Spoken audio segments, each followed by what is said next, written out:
नमस्कार। स्वागत है आप सभी का द इकोनॉमिस्ट में। तो कैसे हैं आप सब? आशा करता हूं कि आप सब बढ़िया हैं। तो चलिए शुरुआत करते हैं एक कोट के साथ। तो कोट में आज बात कर रहे हैं, once you replace negative thoughts with positive once you will start having positive results. तो विली नेल्सन का ये कोट है, तो जिसमें बिल्कुल सिंपल बात कर रहे हैं, जिस तरीके से आप आगे बढ़ोगे ना तो उसी तरीके के आपके रिजल्ट होंगे। अगर आपके जो माइंड में नेगेटिव थॉट्स निकलने शुरू हो गए, तो अगर पॉजिटिव थॉट्स ने वहाँ पर जगह बनानी शुरू कर दी है, तो आप जो भी काम करोगे ना तो वो अच्छा ही होगा, उसके रिजल्ट्स भी जो है वो पॉजिटिव ही होंगे। तो ये आपके ऊपर, ये खुद अपने आप से ये चीज़ें नहीं होंगी, इसके लिए एफर्ट करना पड़ेगा। एफर्ट आपको खुद को करना पड़ेगा। ऐसा नहीं है कि कोई आपको यहाँ जहाँ पर स्पून फीडिंग कर देगा कि आपको ये काम करना है तो इस तरीके से ये चीज़ होगी। तो ये अपने बारे में आपको खुद ही सोचना होगा कि क्या नेगेटिव है आपके लिए और क्या पॉजिटिव है। तो पॉजिटिव थॉट्स को जगह दें। तो वो कब मिलेगी? जब बार बार जो है ना पॉजिटिव थिंकिंग की आप जो है अप्रोच अपनाओगे, ये हैबिट जो है ना उसको अपनाओगे।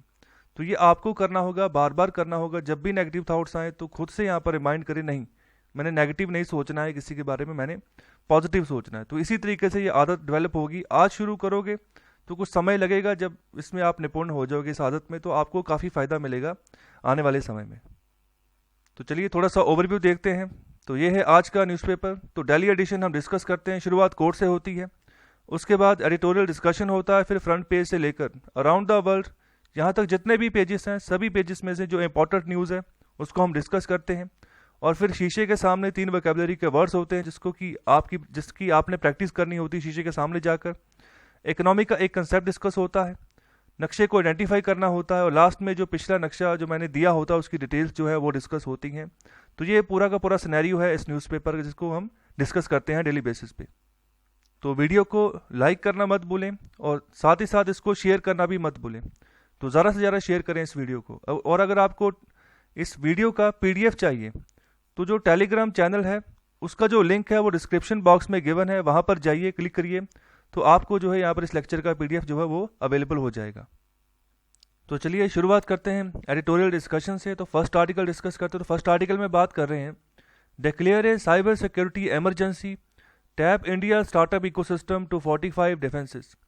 तो कहने का मतलब है कि जो हमारी साइबर सिक्योरिटी का जो सिस्टम है ना उसको अभी और एनहांस करना है, मतलब सिक्योरिटी और बढ़ानी है। मतलब किसी तरीके का हैकर्स का अटैक जो है ना हमारे स्टार्टअप इकोसिस्टम के ऊपर वो ना हो। तो अभी देखो भारत ग्रो कर रहा है, अलग अलग तरह के स्टार्टअप्स जो हैं वो अभी यहाँ पर जन्म ले रहे हैं। ओके, तो अभी धीरे धीरे वो आगे ग्रो कर रहे हैं। तो वहाँ पर अगर किसी तरीके का हैकिंग होती है चाइना की तरफ से या किसी भी देश की तरफ से तो नुकसान होगा। ओके, जो यहाँ पर फाइनेंसर है, जो इन्वेस्टर है, उसका नुकसान होगा। तो इसी के चलते यहाँ पर बात कर रहे हैं, जो अभी रिसेंटली मुंबई में यहाँ पर कुछ महीनों पहले ब्लैकआउट हुआ था, लाइट चली गई थी। ओके, तो इसका यहाँ पर कारण था कि जो उसकी पावर ग्रिड थी मुंबई वाले सेक्टर की और उसके आसपास वाले जो एरियाज़ की, तो वो फेल हो गई थी। तो इसी के रिगार्डिंग ये आर्टिकल है। तो वहाँ पर US का न्यूज़पेपर है, उसने उसने कल ही जो है एक आर्टिकल दिया था कि उसने ये कहा था कि ये जो चीज़ हुई है ना, ये यहाँ पर ह्यूमन एरर नहीं था, यहाँ पर चाइना की यहाँ पर एक हैकर एजेंसी है जिसका नाम है रेड इको। ओके, तो उसके द्वारा जानबूझकर हैकिंग की गई थी यहाँ पर, और जिसके चलते जो था ये ब्लैकआउट हुआ था मुंबई में। तो ये कब हुआ था? ये हुआ था 12 अक्टूबर को, 12 अक्टूबर 2020 को। तो इसी के चलते यहाँ पर आगे बात करें तो स्टार्टिंग में बात करने की एक एक्सपर्ट रिपोर्ट आई थी जिसमें कहा गया कि साइबर अटैक हुआ है। तो ये यहाँ पर रीज़न है कि जो मैसिव ग्रिड फेलियर हुआ था और पूरे मुंबई में जो था ब्लैकआउट हो गया, तो उसके आसपास पे एरियाज जो थे वहाँ पर भी ब्लैकआउट हो गया, मतलब अंधेरा छा गया। तो ये हुआ था अक्टूबर 12 को। तो यहाँ पर इसी स्टेटमेंट को जो है काउंटर किया गया, जो हमारे यूनियन पावर मिनिस्टर हैं RK सिंह जी। तो वो यहाँ पर उनका जो यहाँ पर कहना है वो कह रहे हैं कि जो यहाँ पर गवर्नमेंट ऑफ इंडिया जो ये ब्लैकआउट हुआ था इसको कोई हैकिंग नहीं मानती है, ये जस्ट एक ह्यूमन एरर था। ओके, तो ह्यूमन एरर के चलते ही ये यहाँ पर पावर ग्रिड फेल हो गया था, जिसके तहत जो था ब्लैकआउट हो गया, कुछ समय के लिए अंधेरा छा गया पूरी मुंबई में। लेकिन ऑथर यहाँ पर बात कर रहे हैं कि कारण चाहे कोई भी हो, चाहे ह्यूमन एरर था, चाहे हैकिंग हुई है, लेकिन इस इंसिडेंट से हमें एक चीज़ समझ लेनी चाहिए कि जो साइबर जो अटैक है ना, तो वो कुछ भी कर सकते हैं आने वाले समय में, क्योंकि अभी भारत जो है वो डिजिटाइजेशन की ओर बढ़ रहा है। तो किसी भी सेक्टर में हैकिंग हो सकती है, तो किसी का भी नुकसान हो सकता है। तो हमें यहाँ पर अभी फोकस करना होगा कि चाहे कोई भी कारण यहाँ पर रहा होगा ब्लैकआउट का, तो हमें जो हमारी साइबर सिक्योरिटी है ना उसको अभी शोर अप करना होगा, इसको एनहांस करना होगा। तो ये अभी जो ऑन द जो स्पॉट यहाँ पर जो सोल्यूशन निकालना चाहिए ना, उसके रिगार्डिंग हमें निकालना होगा। तो साथ ही साथ बात कर रहे हैं कि अभी डिजिटाइजेशन के ऊपर हम जो है अब यहाँ पर फोकस कर रहे हैं, काफ़ी तेज़ी से बढ़ रहे हैं। और इसके साथ ही और भी बहुत सारी इंस्टॉलेशन हो रही हैं इसी के तहत कि डिजिटाइजेशन के ऊपर जो है आगे बढ़ना है। फॉर एग्जांपल यहाँ पर डैम स्लूस गेट ऑपरेशंस की बात कर रहे हैं, फाइनेंशियल मार्केट्स की बात कर रहे हैं। तो डैम स्लूस गेट जैसे जैसे पानी आता है किसी नदी में, तो वहाँ पर डैम के गेट लगे होते हैं ना, तो वहाँ पर वो स्लूस गेट उनको बोलते हैं, जिनको कि जो इलेक्ट्रिसिटी का यूज़ करके हम ओपन करते हैं, क्लोज करते हैं कि थोड़ा थोड़ा पानी जो है वो आगे जाता रहे और जो डैम है ना उसके ऊपर कोई इम्पैक्ट ना पड़े। ओके, तो इस तरीके से यहाँ पर उसको हम डैम स्लूस गेट को ऑपरेशन हम करते हैं, ताकि जो कि पानी जो है डैम को ख़राब ना करे, तोड़ ना दे, और धीरे धीरे करके थोड़ा थोड़ा हम बाहर निकाल देते हैं। धीरे धीरे करके इसलिए निकाल दें कि अगर ज़्यादा निकालते हैं तो वो बाढ़ ना लेकर आ जाए। तो इस तरीके से यहाँ पर उसको हम ऑपरेट करते हैं। ओके, इसी के चलते यहाँ पर फाइनेंशियल मार्केट है, तो वहाँ पर भी डिजिटाइजेशन काफ़ी बड़े पैमाने पर हो चुका है। तो आजकल तो देखो बिटकॉइन का ज़माना है, क्रिप्टो करेंसीज का ज़माना है, ओके, ब्लॉकचेन टेक्नोलॉजी का ज़माना है, तो लोग तो उसके ऊपर ज़्यादा इन्वेस्ट कर रहे हैं। तो सब कुछ तो डिजिटाइजेशन की ओर बढ़ रहा है।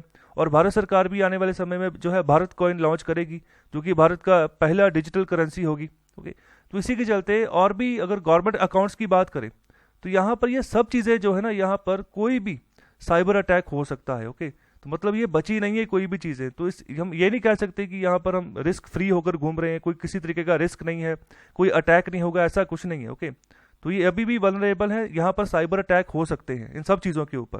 ओके, तो अगर साइबर अटैक सपोज करो डैम गेट पे होता है, ओके, तो साइबर अटैक करके उसको प्रॉपर बंद कर दिया जाए, ओके, तो उससे नुकसान होगा। इसी तरीके से जिस जगह पर भी डिजिटाइजेशन है ना, तो वहाँ पर नुकसान होगा साइबर अटैक्स का। तो ये ऐसे अटैक्स हैं जिसके बारे में मोस्टली लोग अनजान हैं, और बहुत टफ है इसको यहाँ पर जो है एट्रीब्यूट करना, समझ पाना कि ये कोई साइबर अटैक था। ओके, तो यहाँ पर चाहे स्टेट हो चाहे नॉन स्टेट एक्टर हो, ओके, तो चाहे दोनों हो, तो इन सबको यहाँ पर जो है फोकस करके चलना होगा, आगे बढ़ना होगा। ओके, और साथ ही साथ यहाँ पर बात कर रहे हैं कि जो साइबर स्पेस के क्षेत्र में अगर बात करें तो यहाँ पर बात कर रहे हैं एडवांस परसिस्टेंट थ्रेट्स की। ओके, तो जिसको हम APT बोलते हैं। तो यहाँ पर इसके रिगार्डिंग बात की जा रही है कि साइबर स्पेस के क्षेत्र में ऐसे अटैक्स बहुत बार होते रहे हैं, लेकिन ये होते हैं किनके द्वारा किए जाते हैं, जो यहाँ पर अज्ञात हैकर्स होते हैं उनके द्वारा। लेकिन कभी भी जो है ना लॉन्ग पीरियड्स में इसको यहाँ पर नोटिस नहीं किया गया, इसको हमेशा अननोटिस रखा गया। तो अभी ज़रूरत है कि एक प्रोएक्टिव पॉलिसी जो है ना वो हम अपनाकर चलें, ताकि जो कि ये जो अभी साइबर थ्रेट्स जो अभी राइज हो रहे हैं भारत के लेवल पर, तो वहाँ पर उनको हम एड्रेस कर सके अच्छे से, उसका कोई सोल्यूशन लेकर आ सके कि किस तरीके से जो है हम इनको टैकल करें। अगर कल को हमारी जो मार्केट है, फाइनेंशियल मार्केट सपोज करो बहुत बड़े पैमाने पर डिजिटलाइजेशन की ओर बढ़ती है, क्योंकि सभी इन्वेस्टर्स जो है डिजिटलाइजेशन को ही फोकस करके यहाँ पर इन्वेस्ट कर रहे हैं। कह लो कि सारी इकॉनमी जो है यहाँ पर कैशलेस हो चुकी है। तो फिर वहाँ पर अगर इस तरीके का संकट आना शुरू हो गया तो फिर गड़बड़ हो सकती है, जो ट्रस्ट है वो लॉस हो सकता है। तो बहुत इम्पैक्ट पड़ेगा बड़े पैमाने पर हमारी मार्केट के ऊपर, अलग अलग सेक्टर्स के ऊपर। तो हमें एक पॉलिसी अप्रोच जो है वो लेकर आनी होगी, ताकि जो कि हम सोल्यूशन जो है उसको ढूंढ पाएं।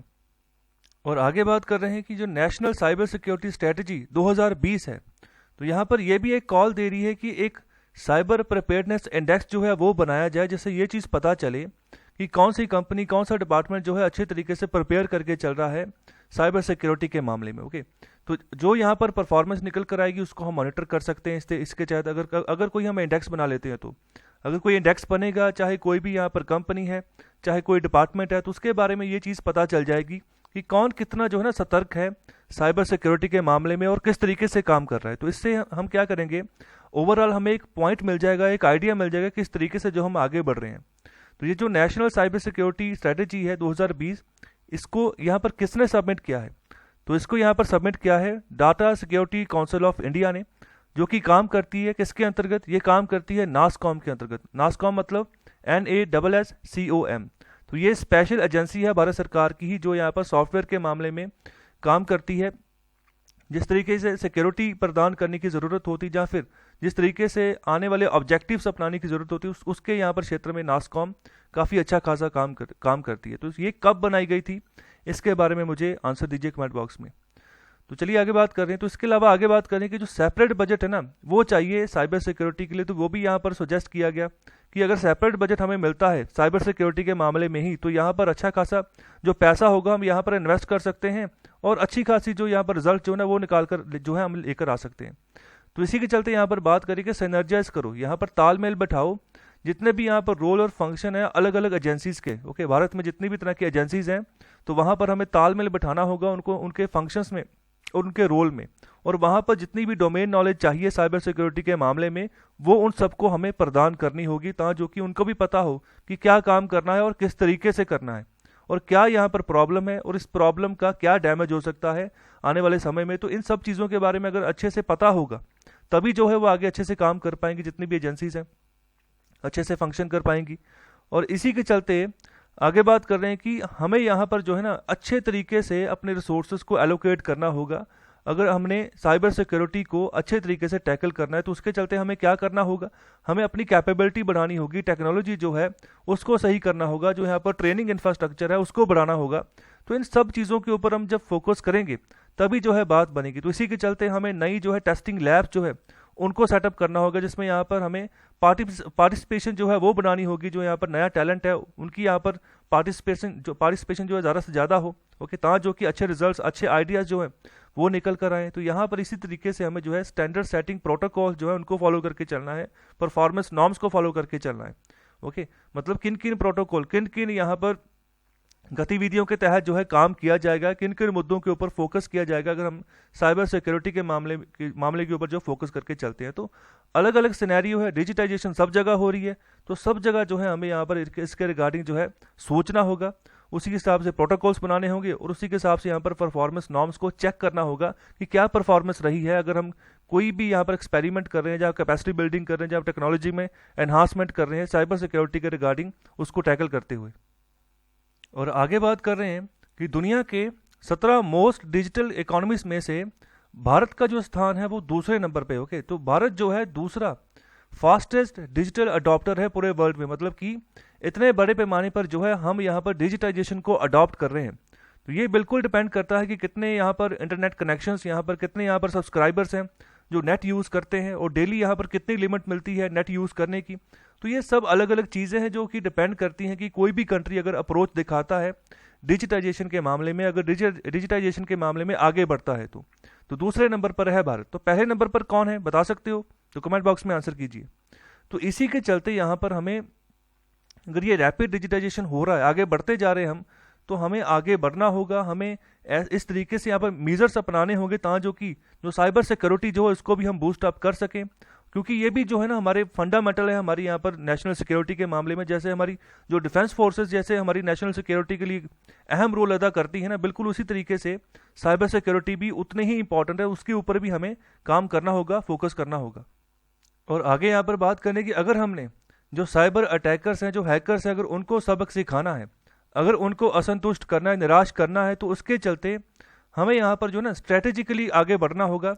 स्ट्रैटेजिकली निवारण करने के लिए हमें उस तरीके से उन्हीं लाइंस को अपनाना होगा। तो उसी के चलते हमें जो है ना साइबर निवारण की परिकल्पना करनी होगी जो कि हम सिस्टमैटिकली तरीके से जो है ना इनको काबू पाएं। तो इसके चलते हमें जो हमारा जो साइबर डिफेंस है उसको यहाँ पर बढ़ाना होगा जो कि हमारे जो नेटवर्क्स हैं वो प्रोटेक्ट रह सकें। और इसी के चलते हमें ऑफेंसिव कैपेबिलिटीज़ जो है ना उनको अपनाना होगा। मतलब ऐसा नहीं कि हमें डिफेंसिव होकर खेलना है कि आप हमें मारो हम डिफेंस होकर जो है ना अपने आप का डिफेंस करेंगे सिर्फ। ओके, हमें ऑफेंसिव बनना है कि वो हमें मार ही ना सके। ओके, इस तरीके से हमें हमने अपनी जो कैपेबिलिटीज है उनको बढ़ाना है और एक इफेक्टिव जो है ना निवारण देना है ये साइबर स्पेस में, ताकि कि इस तरीके की जो कठिनाइयां ही आने वाले समय में लोग 100 बार सोचें कि यहाँ पर अगर मैं कोई भी हैकिंग करता हूँ तो मुझे ये सजा हो सकती है, इस तरीके से पेनल्टी लग सकती है। ओके, और ग्लोबल लेवल पर भी जो है ना हम अप्रोच लगाकर चल सकते हैं, सभी मुल्क जो है इकट्ठे होकर। अगर चाइना, मतलब सपोज करो चाइना में से ज़्यादा हैकर्स निकल कर आ रहे हैं तो ऐसी एक्टिविटीज़ वो कर रहे हैं, तो ग्लोबल लेवल पर भी इसके रिगार्डिंग समिट बनाई जा सकती है, एक अलग ग्रुप बनाया जा सकता है, जैसे कि क्वाड का ग्रुप बना हुआ है, जैसे जहाँ पर ऑस्ट्रेलिया, यूएसए, भारत और जापान ये चारों मिलकर यहाँ पर काम करते हैं और यहाँ पर फ्री इंडो पैसिफिक की यहाँ पर जो है ना ये क्लेम करते हैं कि यहाँ पर चाइना किसी तरीके का जो है अपनी दादागिरी ना दिखा सके। तो इसी के चलते जो जितने भी तरह का टैलेंट हमारे यहाँ पर है उसको अगर हमने नर्चर करना है और अगर एक्सपर्टाइज लोगों की यहाँ पर हमें ज़रूरत है, तो उसके चलते हमें एक एक बढ़िया इकोसिस्टम तैयार करना होगा, उसको अच्छे तरीके से डिज़ाइन करना होगा स्पीडली मैनर में, और उसको अच्छे से फॉलो थ्रू भी करना है। मतलब कि जो भी चीज़ हमने एक बार कर ली है ना, उसको फॉलो अप करके चलना है, कि बार बार चेकिंग करते रहना है कि सही काम कर रहा है ये इकोसिस्टम के, नहीं कर रहा है। ओके, तो उसमें उसी तरीके से जो है चेंजेस हमने लाना है साथ साथ। और इंडिया का जो स्टार्टअप इकोसिस्टम है अभी ये शुरू ही हुआ है। ओके, तो इसमें काफ़ी भरपूर एनर्जी है। ओके, बहुत बड़े पैमाने पर टैलेंट भरा पड़ा है, तो हमें इसको जो है टैप करके चलना है, साइबर री-एनफोर्समेंट यहाँ पर देनी है, इनको बचाकर चलना है, इनको फेल नहीं होने देना है। मतलब इस तरीके का कोई भी अटैक जो है ना इसके ऊपर, इन सभी स्टार्टअप्स के ऊपर प्रभावित ना हो, प्रभाव ना डाले। तो इस तरीके से हमें आगे बढ़ना है। तो जो स्टेट है, जो हमारी सरकार है, उसको उनको यहाँ पर एक्ट करना होगा एज ए वेंचर कैपिटलिस्ट। मतलब कि अच्छा खासा पैसा जो है अभी साइबर सिक्योरिटी के मामले में भी लगाना होगा। एक अलग से जो है इसका साइबर सिक्योरिटी बजट जो है वो बनाना होगा, ताकि जो कि इस मामले को अलग तरीके से जो है अच्छे से सुलझाया जा सके और इसके सोल्यूशन जो है ना वो निकाले जा सकें। तो चलिए अभी सेकंड आर्टिकल डिस्कस करते हैं। तो यहाँ पर बात कर रहे हैं मोस्ट रिग्रेटफुल योर लॉर्डशिप। तो यहाँ पर बात कर रहे हैं सुप्रीम कोर्ट को, सुप्रीम कोर्ट के जो जज हैं उनको, कि यहाँ पर बहुत पछतावे वाली बात है जो आपकी लॉर्डशिप है, जो आपका डिसीजन है उसके बारे में। तो क्या हो रहा है यहाँ पर, सुप्रीम कोर्ट ने हाल ही में एक 23 साल का यह लड़का था, व्यक्ति था, जो कि यहाँ पर रेप का अक्यूज था, रेप का दोषी था। तो उसको ये पूछा कि वो जो माइनर लड़की जिसका उसने रेप किया है, क्या वो उसके साथ शादी करने के लिए तैयार है। तो यहाँ पर ये बात पूछी गई है उस लड़के से सुप्रीम कोर्ट के द्वारा। तो यहाँ पर ऑथर इस बात को क्रिटिसाइज कर रहे हैं कि ये बात पूछकर सुप्रीम कोर्ट ने अपनी जो यहाँ पर महिमा है ना उसको यहाँ पर नीचे गिरा दिया है। तो यहाँ पर बात कर रहे हैं कि ये बिल्कुल एक अपैलिंग है, बहुत भयानक यहाँ पर बात है कि अगर आप किसी दोषी से, आप जो दोषी जो कि गवर्नमेंट सर्वेंट है, तो उसको आप पूछ रहे हो कि आपको यहाँ पर लड़की को छेड़ने से पहले, उसको रेप करने से पहले आपको एक बार सोच लेना चाहिए। तो मतलब कि आप इस सिनेरियो से उससे बात कर रहे हो, वो एक दोषी है तो उससे आप इस तरीके से बात कर रहे हो कि आपको पहले सोच लेना चाहिए था किसी भी लड़की को छेड़ने से पहले, उसके साथ रेप करने से पहले। तो यहाँ पर उसका मॉरली आप यहाँ पर क्या पूछ रहे हो कि क्या आप उस लड़की से शादी करोगे। ओके, तो यही इस तरीके की धारणा जो है ना यहाँ पर बनी हुई है। तो इसी धारणा के तहत जब हम किसी भी लड़के को मैरिज का प्रपोजल दे देते हैं कि आप उस लड़की से आप शादी करोगे, तो उससे क्या होता है कि वो जो यहाँ पर रेपिस्ट होता है ना, जो भी दोषी होता है, तो वो एक तरीके से अपने दोष मुक्त हो जाता है, अब जो उसने क्राइम किया होता है उससे मुक्त हो जाता है, जब उसको हम ऐसा ऑफर जो है वो पेश कर देते हैं। और इसी तरीके से हम करते क्या है कि हम जब आगे बढ़ते हैं, जो यहाँ पर जो मैरिज का प्रपोजल देते हैं, और जब हम इसी मैरिज प्रपोजल को एक तरीके से अल्टीमेट रेमेडी मानते हैं उसी रेप के लिए, कि मतलब कि यही एक सोल्यूशन हो सकता है अगर कोई रेप, यहाँ पर रेप का इंसिडेंट हुआ है, कि उसकी शादी कर दो उस लड़के के साथ, या उस लड़के को बोलो कि शादी कर ले उस लड़की के साथ। तो इस तरीके से उस क्राइम को आप डीवैल्यू कर देते हो, मतलब कि उसकी यहाँ पर जिस तरीके का उसने क्राइम किया था ना उसको आप नज़रअंदाज कर देते हो। तो दूसरी ओर जो है, जो विक्टिम होती है, जो यहाँ पर पीड़ित लड़की होती है, तो उससे पूछा ही नहीं जाता कि क्या वो यहाँ पर एक्सेप्ट करेगी कि उस लड़के को यहाँ पर लाइफ पार्टनर बनाना चाहती है कि नहीं बनाना चाहती। तो ये तो एक ही तरफा बात होगी ना, मतलब रेप करने वाला भी वही, उसी से पूछा जा रहा है कि आपने गलती करने से पहले सोचा क्यों नहीं, और उसी को ऑफर दिया जा रहा है। तो कहने का मतलब किसी ना किसी तरीके से हम आपकी बात का सोल्यूशन निकाल दें। ओके, तो लेकिन लड़की से पूछा ही नहीं जा रहा। और इसी के चलते यहाँ पर बात करें कि जो वोमेन के अगेंस्ट क्राइम है ना, वो ज़्यादातर इन्हीं यहाँ पर नॉर्म्स चले आ रहे हैं, सोशल नॉर्म चले आ रहे हैं, जो धारणाएं चली आ रही हैं पुराने समय से। तो इसी के चलते मेल पावर को जो है ज़्यादा यहाँ पर प्रेफरेंस दे दी जाती है, और जो वुमेन पावर उसको यहाँ पर डिवैल्यू कर दिया जाता है। तो ये सब कुछ पुराने समय में देखने को मिलता था, जब अदालतें वगैरह नहीं होती थी। उस समय जो गांव की पंचायतें होती थी, तो वहाँ पर कुछ ऐसा इंसिडेंट जब पाया जाता था, उस समय ऐसा किया जाता था कि उस लड़के की शादी उस लड़की से करवा दी जाती थी जबरन। ओके, तो वो लड़की से उस समय पूछा भी नहीं जाता था। ओके, तो वही चीज़ को दोबारा दोहराया जा रहा है। सुप्रीम कोर्ट ने भी जो है ना उसी चीज़ को दोबारा से री-इन्फोर्स किया है। तो यहाँ पर हालांकि इसको क्या चाहिए था, इसको चाहिए था कि इस प्रथा को, ऐसी सोच को ख़त्म करते, और सीधे सीधे जो यहाँ पर न्याय प्रणाली के तहत जो न्याय मिलना चाहिए था वो न्याय उसको यहाँ पर देते उस पीड़ित लड़की को, और जो सज़ा बनती थी उस अक्यूज की, तो उसके ऊपर वो सज़ा के यहाँ पर दंड लगाते, उसको सज़ा देते, जेल में डालते। और आगे यहाँ पर बात करें कि बॉम्बे हाई कोर्ट ने भी कुछ समय पहले ऐसे किया था। जो यहाँ पर ट्रायल कोर्ट का जो ऑर्डर था, जहाँ पर कि ट्रायल कोर्ट ने क्या किया था, ग्रांट दे दी थी, एंटिसिपेटरी बेल दे दी थी एक दोषी को, जो कि यहाँ पर जिसको चार्जेस लगे हुए थे, जिसको under protection of children from sexual offences, तो इसको हम पॉक्सो एक्ट भी बोलते हैं। तो इसके तहत इसके ऊपर चार्जेस थे कि इसने यहाँ पर किसी लड़की के साथ यहाँ पर, वहाँ पर रेप का कोई इंसिडेंट नहीं था, तो यहाँ पर वहाँ पर छेड़खानी की गई उस लड़की के साथ। तो इसके तहत जो है ट्रायल कोर्ट ने इनको एंटिसिपेटरी जो है बेल दे दी। ओके, तो यहाँ पर बॉम्बे हाई कोर्ट में बाद में इसको यहाँ पर अलग किया। ओके, तो ये सब चीज़ों से हमें ये चीज़ पता चलती है कि जो अप्रोच थी ट्रायल कोर्ट की, तो उससे ये चीज़ पता चल रही है कि पूर्ण रूप से यहाँ पर जो ना लैक ऑफ सेंसिटिविटी है ऐसे सीरियस मैटर्स में, मतलब कि कुछ समझ नहीं है, सेंसिटिविटी की समझ नहीं है कि मतलब कितना बड़ा मुद्दा है ये, और आप इसको कितने ढील देकर जो ना इसके रिगार्डिंग आप डिसीजन दे रहे हो, और आप उस दोषी को आप बेल दे रहे हो। ओके, तो इन सब चीज़ों के ऊपर फोकस करना होगा। और आगे यहाँ पर बात करें कि हालांकि जो सुप्रीम कोर्ट का जो बेंच था, उसने जो पेटिशनर था उसको इंटरिम प्रोटेक्शन जो थी वो भी प्रोवाइड की थी फ्रॉम अरेस्ट, मतलब कि उसको अरेस्ट ना किया जाए। और इसी के चलते एक और केस निकल कर आया जिसमें यहाँ पर बात करें कि सुप्रीम कोर्ट ने यहाँ पर बात कही कि अगर कोई भी आदमी अगर कोई यहाँ पर सेक्सुअल कंडक्ट करता है, तो इसके चलते चाहे वो सेक्सुअल कंडक्ट यहाँ पर कितना भी उसका यहाँ पर ब्रूटल भी क्यों ना हो, तो यहाँ पर उसको लिव इन रिलेशनशिप में कन्वर्ट किया जा सकता है। तो यहाँ पर जितने भी रेप चार्जेस अट्रैक्ट होंगे इसके थ्रू, तो उसको हम लिव इन रिलेशनशिप में जो है कन्वर्ट कर सकते हैं। तो इसी के रिगार्डिंग ऑथर बात कर रहे हैं कि देखो कि जो पुरानी विचारधारा थी वो दोबारा से ना उभर के जो है सामने आ रही। जिस तरीके से कुछ सालों पहले काम हुआ करता था, उसी तरीके से अभी जो है ना हमारे कोर्ट्स में हो रहा है। तो हमारी जो सुप्रीम कोर्ट है वो ऐसी दलीलें दे रही हैं जो सेक्सुअल कंडक्ट है उसके रिगार्डिंग, और जहाँ पर जो रेप कंडक्ट है उसके रिगार्डिंग। और इसी के चलते आगे बात कर रहे हैं कि जो भारत में अगर बात करें तो ऑन एन एवरेज जो है 87 रेप केसेस जो है ना वो डेली रिकॉर्ड होते हैं। तो 2019 के यहाँ पर डाटा के अकॉर्डिंग ये बात कही जा रही है। और जो ओवरऑल यहाँ पर जो केसेस निकल कर आते हैं क्राइम अगेंस्ट वुमेन के एक साल में, तो उनकी गिनती 4 लाख से ज़्यादा है। ओके, तो 4,05,861, तो यहाँ पर इतनी गिनती है एक साल में, ये क्राइम अगेंस्ट वुमेन। तो क्राइम अगेंस्ट वुमेन में रेप चार्जेस भी आ जाएंगे, और इसके अलावा जितने भी तरीके का क्राइम होता है वुमेन के खिलाफ वो सभी आ जाएंगे। तो इसमें अभी जो है 2019 में 7% का जो है ना वृद्धि देखी गई है फ्रॉम 2018। तो जो भी ऑफिशियल डाटा था उसके अकॉर्डिंग यहाँ पर जो है बात की जा रही है।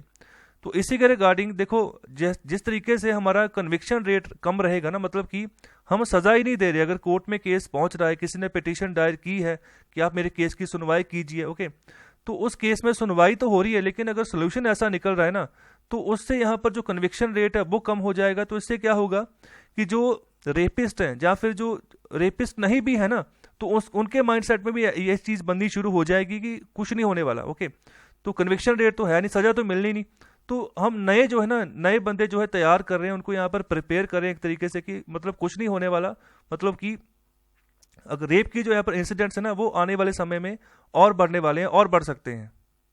और यहाँ पर आखिर में बात कर रहे हैं कि जिस तरीके से जो रेप सर्वाइवर हैं, तो वो जो चीज़ें फेस करते हैं भारत में, तो एक तरीके का कलंक जो है उनके माथे पर लगा होता है, तो एक तरीके का पक्षपात जो है उनके साथ होता है सोसाइटी में।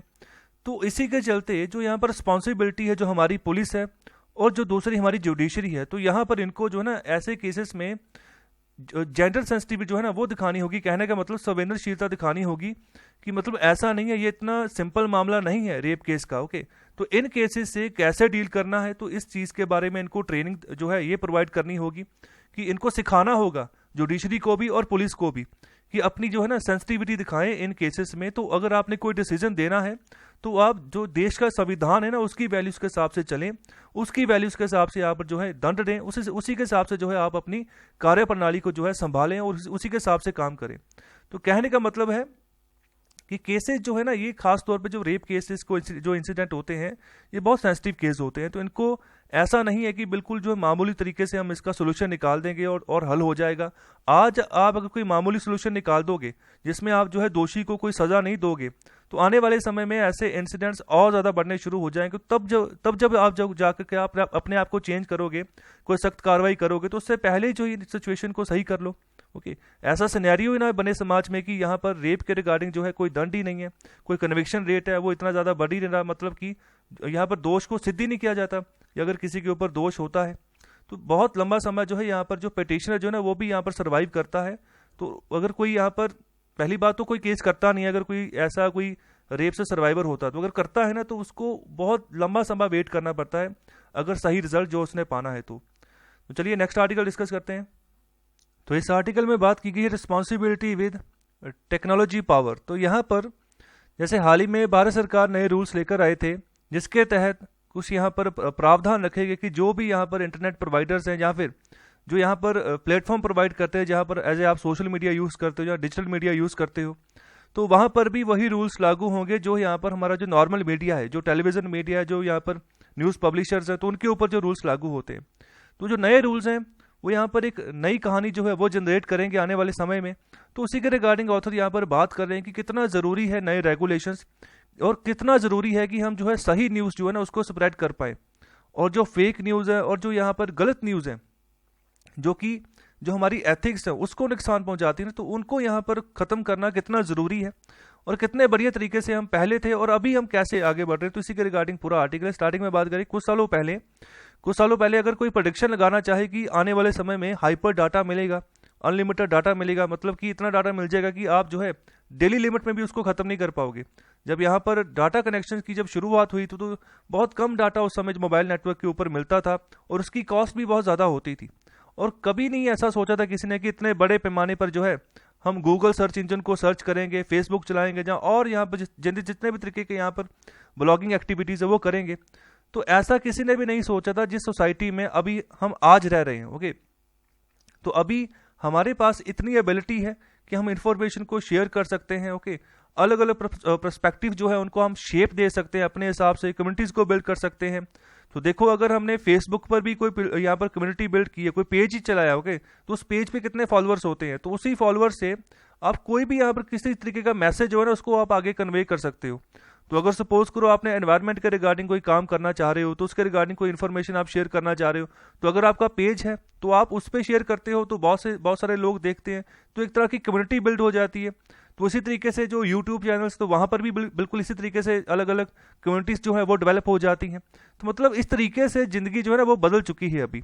तो यहाँ पर हमारी ज़िंदगी जो आज चल रही है तो रिवॉल्व कर रही है इंटरनेट के ही आसपास। ओके, तो उसी के चलते जो है हम पूरे वर्ल्ड के साथ कनेक्टेड हैं, पूरी दुनिया के साथ कनेक्टेड हैं। जो भी इंसिडेंट दुनिया के किसी भी कोने पर होता है हमें जो है ना कुछ घंटों तक ही हमें पता चल जाता है। लेकिन पहले क्या होता था, पहले अगले दिन अखबार में न्यूज़ आएगी, जहाँ पर टेलीविज़न में जो यहाँ पर सरकारी चैनल वहाँ पर न्यूज़ आएगी, तभी पता चलता था कि पूरी दुनिया में क्या चल रहा है।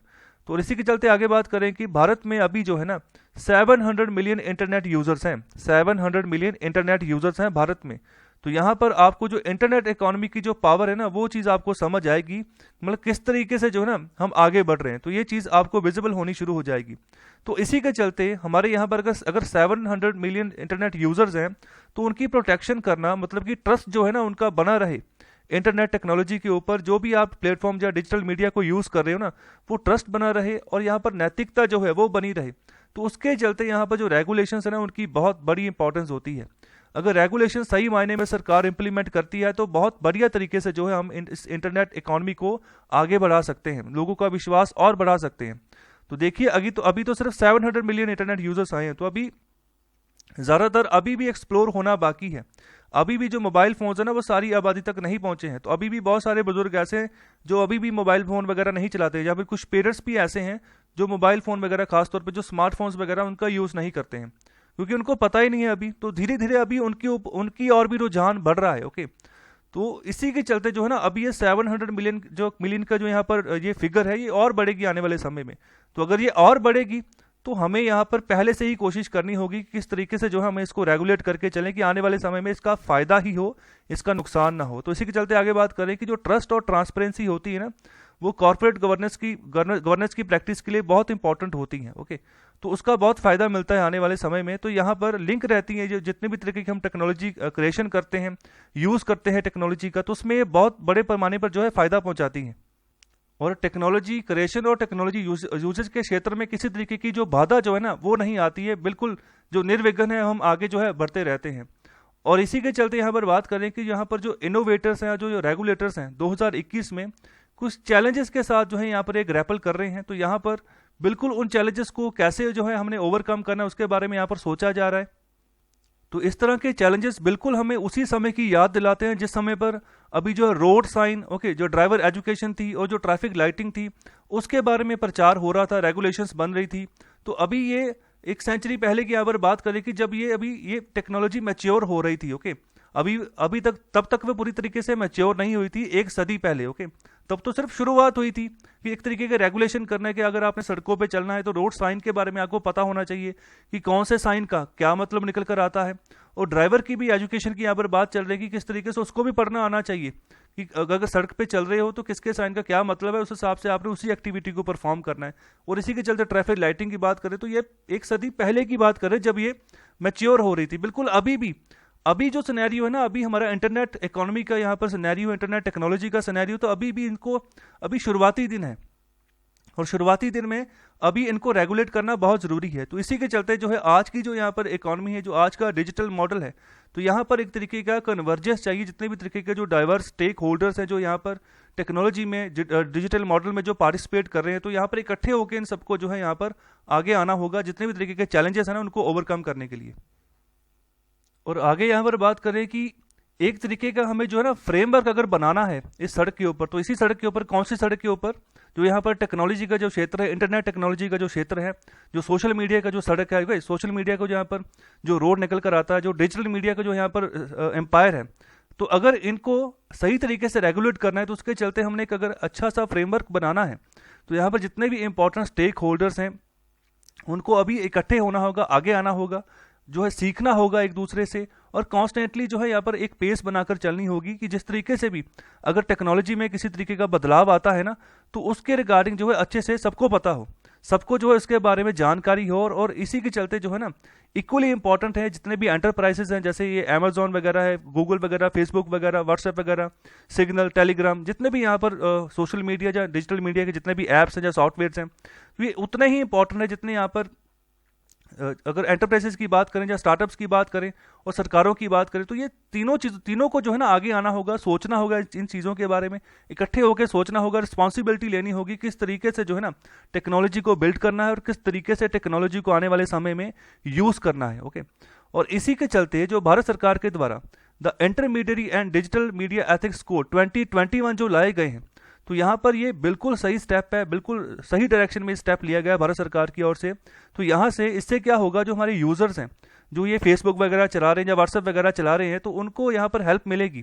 एक तरीके का जो है ग्रीवेंस है ना, आपका ग्रीवेंस रेड्रेसल मैकेनिज्म जो है इसको यहाँ पर प्रदान किया गया है एक यूज़र को, कि आप जो है जिस भी कंपनी से आपको लग रहा है कि किसी प्लेटफॉर्म के ऊपर कोई फेक न्यूज़ चढ़ी है या फिर कोई ऐसी न्यूज़ है जो मतलब कि समाज के लिए सही नहीं है, ओके, तो ऐसी न्यूज़ के रिगार्डिंग आप जो है कंप्लेन कर सकते हो, जो है ग्रीवेंस सेल बनाया जाएगा उसमें। तो इसी के चलते जो है भारत सरकार ने कहा भी है, इस कोर्स जो ये नया कोड है इसके तहत कहा गया है भारत सरकार के द्वारा कि आपको अगर आपके यहाँ पर प्लेटफॉर्म के ऊपर जो भी फेक न्यूज़ चलती है या फिर ऐसा गलत कंटेंट चलता है जो कि किसी भी देश की प्रभुसत्ता को नुकसान पहुंचा सकता है, तो उसको आपको 36 घंटों के अंदर अंदर जो है ना उस वहां से रिमूव करना होगा, ओके, 36 घंटों के अंदर अंदर रिमूव करना होगा, ये कहा गया है इन कोड्स के तहत। और साथ ही साथ जो है ना इन सबको भारत में इनके यहाँ पर जो ग्रीवेंसेस ऑफिसर हैं वो अपॉइंट करने होंगे, ओके, सीनियर ऑफिसर्स यहाँ पर अपॉइंट करने होंगे कि ताकि कि जहाँ पर भी एक हमारे यूज़र जो है केस फाइल करेंगे या कंप्लेंट करेंगे तो उनकी केस की सुनवाई हो और उसका रिजल्ट निकले। तो ये कुछ बातें हैं जो इस नए कोड के तहत जो है यहाँ पर नए प्रावधान दिए गए हैं। और साथ ही साथ एक बात और है कि अगर व्हाट्सएप या सिग्नल या टेलीग्राम, तो कोई भी यहाँ पर ऐप है जिसने भी शुरुआत से कोई फेक न्यूज़ डाली है ना, जिसने शुरुआत की है इस काम की, देखो एक फेक न्यूज़ डल जाती है सोशल मीडिया के ऊपर तो वो रेगुलेट होती जाती है, घूमती रहती है, तो सोशल मीडिया पे वो चलती रहती है, और जहाँ जहाँ तक भी वो न्यूज़ पहुँचती है उसको लगता है, यूज़र को लगता है कि शायद वो सच है, ओके, तो होता वो झूठ है। तो अभी क्या कर सरकार क्या कह रही है कि आपको ओरिजिनेटर ढूंढना होगा। अगर कोई भी जिसने शुरुआत की है मैसेज यहाँ पर डालने की, तो उसको ढूंढना है, तो ये भी यहाँ पर जो है लाजमी किया गया इसके तहत। तो हालांकि भारत सरकार ने यह भी कहा कि इसको ढूंढते वक्त आप ये नहीं कर सकते कि जो यूज़र की प्राइवेसी है उसको ख़त्म कर दें, वो प्राइवेसी भी बनाकर रखनी है, और जो ओरिजिनेटर है, फर्स्ट ओरिजिनेटर, उसको भी ढूंढना है, ओके। तो ये जो है सोशल मीडिया जो प्लेटफॉर्म प्रोवाइड करते हैं उनकी रिस्पॉन्सिबिलिटी दी गई है भारत सरकार की ओर से। और आगे यहाँ पर बात कर रहे हैं कि इन सब चीज़ों से क्या होगा, इन नए रूल से क्या होगा कि यहाँ पर जो अकाउंटेबिलिटी ना सोशल मीडिया की, वो बढ़ जाएगी। तो ट्रांसपेरेंसी बढ़ेगी, जो प्राइवेसी पॉलिसीज के रिगार्डिंग जो भी ट्रांसपेरेंसी रखना चाह रहे हैं तो वो बढ़ेगी, पता चलेगा यूजर को कि क्या प्राइवेसी पॉलिसी है। इसके अलावा जो भी यूजर एग्रीमेंट है इनके बारे में भी अच्छे से पता चलना शुरू हो जाएगा। और आगे यहाँ पर बात करें कि होपफुली जो है यहाँ पर फेक न्यूज़ का जो कंटेंट है वो रिड्यूस होगा आने वाले समय में, और जिससे यहाँ पर जो है ना और ज़्यादा क्लैरिटी होगी यहाँ पर लॉस के प्रति, जो कानून बनाए गए उनके प्रति लोगों को, जिसके के बारे में लोगों को एक्चुअल में पता होना चाहिए। ओके, तो अगर इस तरीके का सिनेरियो आने वाले समय में बनता है तो हम कह सकते हैं कि फेक न्यूज़, अगर फेक न्यूज़ का इंटेंट खत्म होता है तो हम कह सकते हैं कि एक नए दौर की ओर जो है ना भारत आगे बढ़ेगा। तो जैसे यहाँ पर भारत ने चेंज किया है ना, तो इसी के चलते यूएस, यूके, ऑस्ट्रेलिया ये भी अभी सोच रहे हैं इसके बारे में कि हमें भी अपने अपने देशों में सोशल मीडिया को कंट्रोल करने के तहत हमें जो है ना ऐसे लॉस लाने पड़ेंगे। ओके, और आगे यहाँ पर बात करें कि जो नई रेगुलेशंस आई हैं, जो नया कोड आया है 2021 का भारत सरकार की ओर से, तो ये फर्क करेगा जो सोशल मीडिया इंटरमीडिएट्स हैं और जो सिग्निफिकेंट सोशल मीडिया इंटरमीडिएट्स हैं उन दोनों के बीच में। सो देखिए इन दोनों में फ़र्क क्या है। देखिए सोशल मीडिया की अगर हम बात करते हैं तो बहुत सारे प्लेटफॉर्म्स यहाँ पर आ जाते हैं। अगर फेसबुक की बात करें, इंस्टाग्राम की बात करें, व्हाट्सएप की बात करें, ओके, तो यूट्यूब की बात करें, तो इसी के चलते बहुत सारे प्लेटफॉर्म्स हैं। लेकिन तो बहुत सारे हैं, हम तो सिर्फ गिने चुने का नाम जानते हैं, लेकिन अगर आप लिस्ट खोलोगे ना इसकी तो सिर्फ ये 4-5 ही नहीं है, तो इनकी गिनती बहुत ज़्यादा है जो यहाँ पर वर्ल्ड लेवल पर जो है यहाँ पर काम कर रहे हैं। और इंडिया में भी ये जो है डेवलप हो रहे हैं धीरे धीरे, ओके, अलग अलग ऐप्स के नाम से। तो अगर मैं सपोज करूँ ट्विटर ऐप, क्योंकि ट्विटर तो यहाँ पर यूएस की यहाँ पर ऐप है, तो इसी की चलते यहाँ पर भारत में भी इसका राइवल एक खड़ा हुआ जिसका नाम है कू ऐप।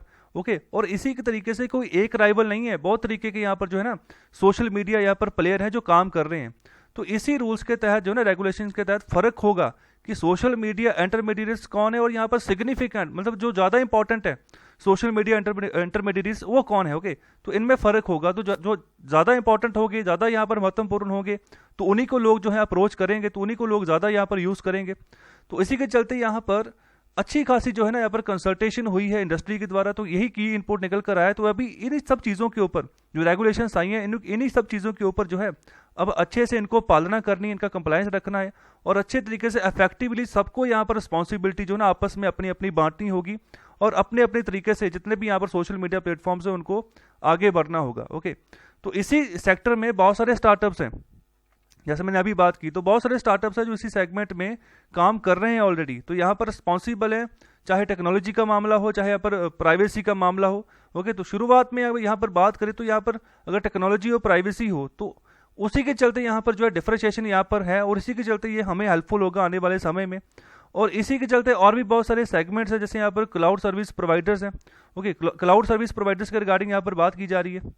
तो जो क्लाउड सर्विस प्रोवाइडर्स हैं उनको भी जो है एक्सक्लूड नहीं किया गया इन रेगुलेशंस की ओर से। तो यहाँ पर एज ए इंटरमीडिएट जैसे यहाँ पर फेसबुक काम करेगा, तो वैसे ही जो यहाँ पर जो क्लाउड सर्विस प्रोवाइड करते हैं तो उनकी भी प्रॉपर जिम्मेदारी बनेगी।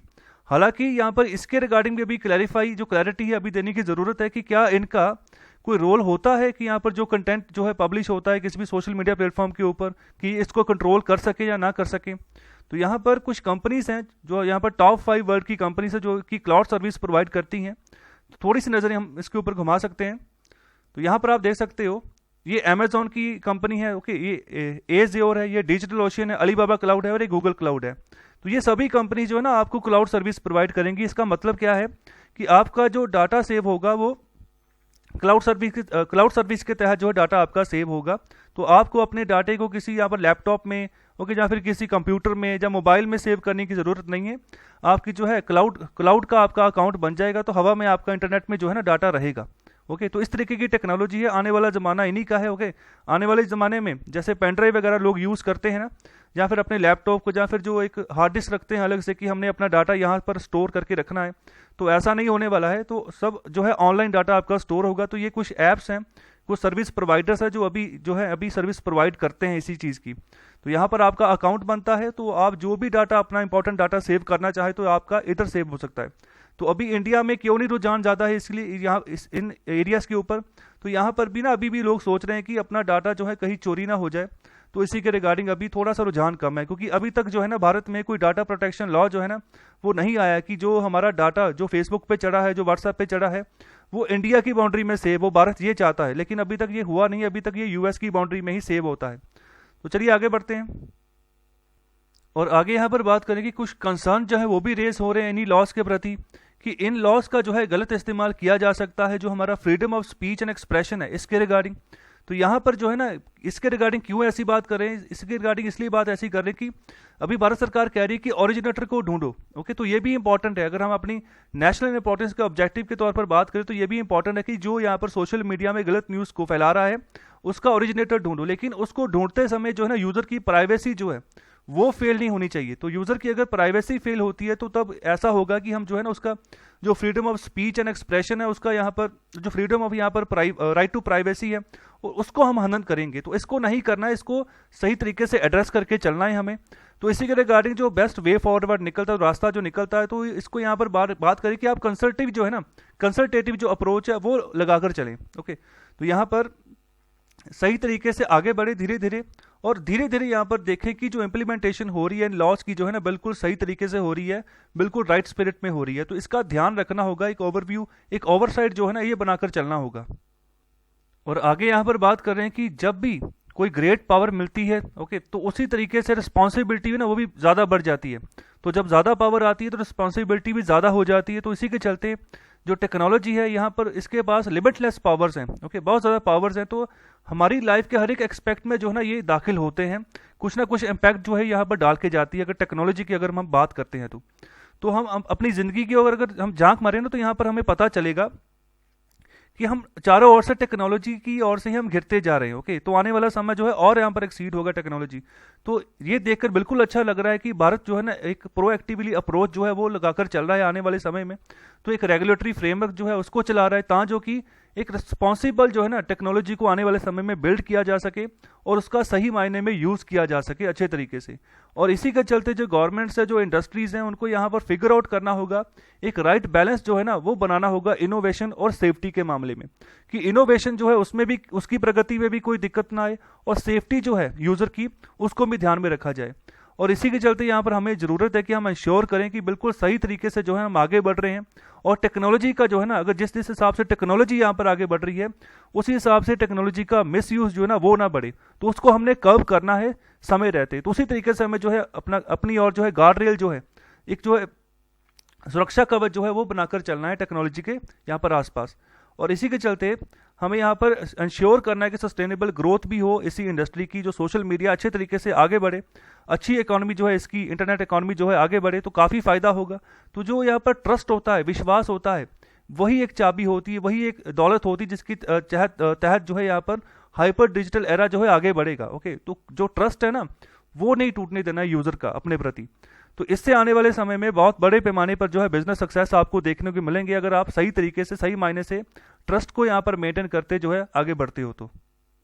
और इसी तरीके से हमें यहाँ पर ज़रूरत है कि जो प्राइवेसी है उसको डिज़ाइन, ट्रांसपेरेंसी और अकाउंटेबिलिटी के मामले में हम गले लगाकर चले, अच्छे तरीके से जो है ना उसको बरकरार रखें।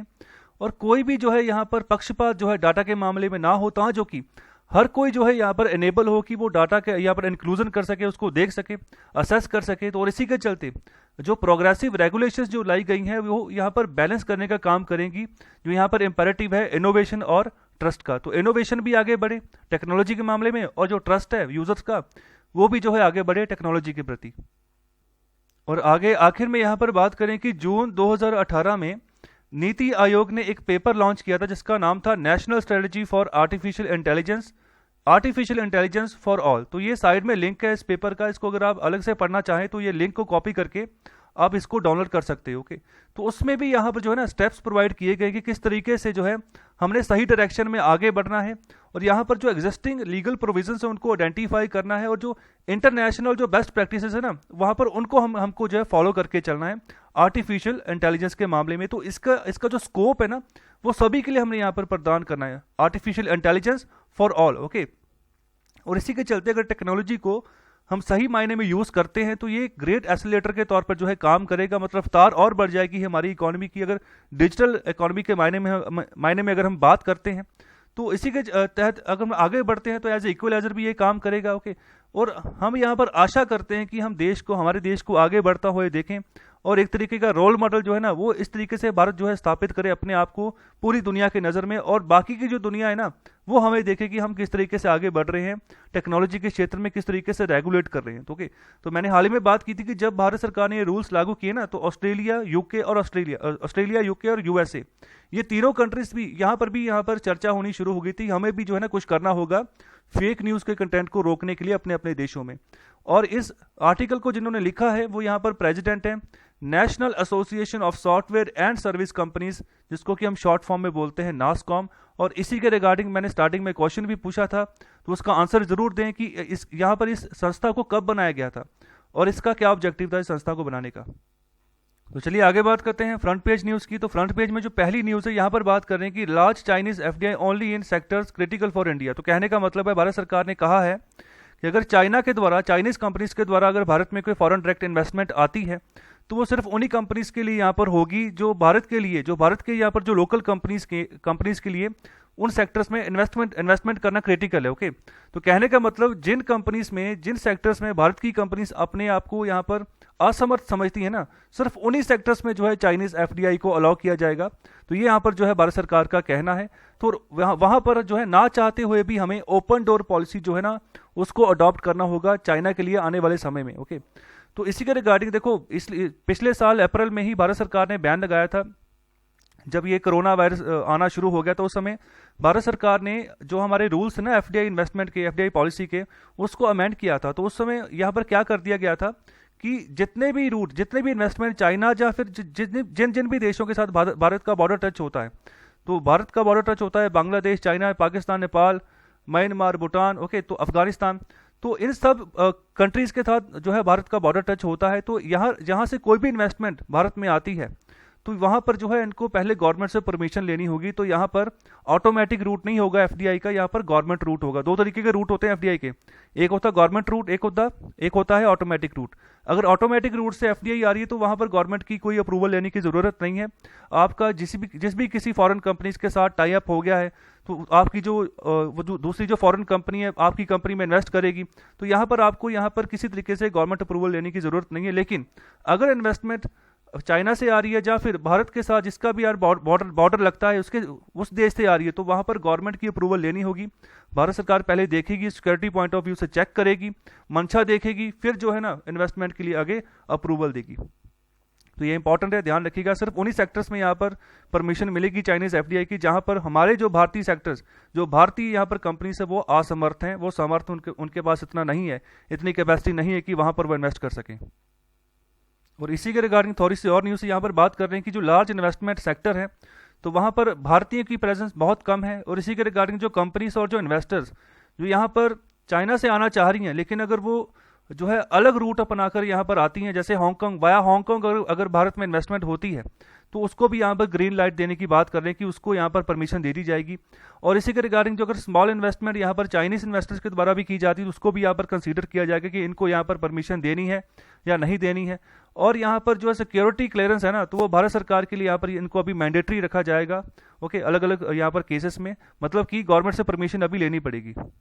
और आगे जो न्यूज़ है फ्रंट पेज पे यहाँ पर बात करें कि जो इंडियन ऑयल कॉर्पोरेशन है, आईओसी, गेल और एचपीसीएल, ओके, तो यहाँ पर ये तीनों कंपनीज जो है रेस करेंगी 17,000 crore from the pipeline stake sale in fiscal year 21-22। Okay, तो यहाँ पर ये तीनों कंपनीज क्या करेंगी, जो यहाँ पर इंफ्रास्ट्रक्चर इन्वेस्टमेंट फंड बनाया गया है इन्हीं के द्वारा, तो यहाँ पर इसका पर्पस क्या होता है, तो ये जो इंफ्रास्ट्रक्चर इन्वेस्टमेंट फंड होता है ना, तो यहाँ पर इसके तहत जितना भी यहाँ पर इन्वेस्टमेंट आती है इन्वेस्टर्स की ओर से, तो इसी पैसे को आगे यूज किया जाता है कि नए प्रोजेक्ट्स के लिए इन्हीं कंपनीज के द्वारा। तो यहाँ पर जो है इसी इंफ्रास्ट्रक्चर इन्वेस्टमेंट ट्रस्ट में से ही अपना स्टेक बेचेगी तीनों कंपनीज। हालांकि अभी जो ये स्टेक बेचेंगी थोड़ा सा यहाँ पर कम स्टेक होगा इनका, तीनों कंपनीज का। ये किनको बेचेंगी, जो इंस्टीट्यूशनल और जो रिटेल इन्वेस्टर्स होंगे उनको बेचेंगी। और यहाँ पर ज़्यादातर जो मेजॉरिटी ऑनरशिप होगी तीनों कंपनीज की अपने पास रहेगी और कंट्रोल भी जो है इन्हीं के पास रहेगा। अभी शुरुआत में 10 से 15% जो शेयर है ना वो बेचेंगी यहाँ पर, जो इनका ऑलरेडी इंफ्रास्ट्रक्चर इन्वेस्टमेंट ट्रस्ट में है। ओके, तो इसके रिगार्डिंग अगर हम बात करें इंफ्रास्ट्रक्चर इन्वेस्टमेंट ट्रस्ट की, ओके, तो यहाँ पर ये इनकम जनरेट कर सकते हैं। बहुत सारे इन्वेस्टर्स जो है यहाँ पर इन्वेस्ट करते हैं, तो इससे यहाँ पर उनको अच्छा खासा रेवेन्यू मिलता है इन्वेस्टर्स को, कि रेगुलर इनकम जो है वो बनती रहती है अगर वो इंफ्रास्ट्रक्चर इन्वेस्टमेंट ट्रस्ट में इन्वेस्ट करते हैं। तो इसी इनकम को आगे जो है इसका पैसा जो है यूज़ किया जाता है ऑपरेशनल इंफ्रास्ट्रक्चर एसेट्स में, जैसे टोल रोड्स हो गया, ब्रिजेस हो गया, इसके तहत तो यहाँ पर काफ़ी पैसा होता है। इसको ये जो है ना कंपनीज जो है, यही जो सरकारी कंपनीज हैं, आगे आने वाले समय में इसको इन रिसोर्सेज को बढ़ाती रहती हैं, कम करती रहती हैं और अपने हिसाब से मैनेज करके चलती रहती है। तो अभी जो है 17,000 करोड़ यहाँ पर रेज करेंगी। इनका जो स्टेक है इंफ्रास्ट्रक्चर इन्वेस्टमेंट ट्रस्ट में, उसका कुछ हिस्सा जो है ये बेचेंगी तीनों कंपनीज। तो ये थोड़ा सा ग्राफिकली थोड़ा समझ लिए। यहाँ पर इंडियन ऑयल कॉर्पोरेशन जो है वो 8,000 करोड़ रेस करेगी, ओके, और जो गेल है वो 4500 करोड़ रेस करेगी फ्रॉम दाहेज, दाभोल और दाभोल बेंगलुरु जो गैस पाइपलाइन से वहाँ से, और जो HPCL है वो भी जो है 4500 करोड़ जो है वो रेस करेगी इसका जो मैंगलोर हसन LPG पाइपलाइन है वहाँ से। तो यहाँ पे से जो है अपने अपने स्टेक ये बेचेंगी 10 से 15% के। और जो यहाँ पर पाइपलाइन जो इनकी है तो इसको यहाँ पर ट्रांसफर किया जाएगा, मतलब जो पाइपलाइन फंड इनके थे इनको यहाँ पर ट्रांसफर किया जाएगा इंफ्रास्ट्रक्चर इन्वेस्टमेंट ट्रस्ट में। तो यहाँ पर कंपनीज अभी अपना माइनॉरिटी स्टेक जो है ना उसको यहाँ पर बेचेंगी, कंट्रोल अपने पास ही रखेंगी। और आगे जिन्हों से यहाँ पर बात करें कि जो वेव ब्रिजिंग ट्रायल्स है ना, तो यहाँ पर इनको जो है आगे लाना होगा, बढ़ाना होगा। अगर हम फास्ट अप्रूवल चाह रहे हैं वैक्सीन की, तो ये एक्सपर्ट्स का मानना है, कहने का मतलब है अगर जल्दी से पूरी आबादी को वैक्सीन लगानी है ना, तो जितने भी तरीके के यहाँ पर ट्रायल होते हैं तो वो यहाँ पर जल्दी से ट्रायल हो और जल्दी से उनकी यहाँ पर मैन्युफैक्चरिंग शुरू हो जाए। तो इसके तहत हमें आगे बढ़ना होगा। तो ये तभी होगा जब यहाँ पर जो ट्रायल्स है वो जल्दी होंगे। तो इसके रिगार्डिंग जो है ना एक नई टेक्नोलॉजी, एक नया यहाँ पर इनोवेशन जो है वो लगाने की बात कर रहे हैं। तो यहाँ पर बात कर रहे हैं वेव ब्रिजिंग ट्रायल, ओके। तो ये क्या होते हैं वेव ब्रिजिंग ट्रायल? तो इसमें क्या करते हैं कि लोकल लेवल पर जो है ना स्टडी की जाती है जो ड्रग्स ऑलरेडी जो है अप्रूव कर दिए जा चुके हैं यहाँ पर डोमेस्टिक यूज के लिए, जिसके रिगार्डिंग जो है यहाँ पर कोरोना के ऊपर काबू पाया जा सकता है, ओके। तो जो यहाँ पर वैक्सीन में आगे आने वाले समय में यूज होते हैं, ओके, तो उन्हीं ड्रग्स को यहाँ पर जो है स्टडी की जाती है जो है डोमेस्टिक लेवल पर। तो डोमेस्टिक लेवल पर अगर अलाउ कर देगा उसका यूज़ करने के लिए, लोग यूज़ करेंगे, उसका इम्पैक्ट क्या होगा वो चीज़ पता चलेगी। तो इससे क्या है, इससे जो अलग से जो ट्रायल करते हैं वो चीज़ करने की जरूरत नहीं पड़ेगी, ओके। तो यहाँ पर टिपिकली जो है स्टडी की जा सकती है, पॉपुलेशन स्पेसिफिक जो वेरिएशंस हैं वो भी हमें पता चल सकते हैं कि कितनी यहाँ पर सेफ्टी है, कितनी एफिशिएंसी निकल कर आ रही है।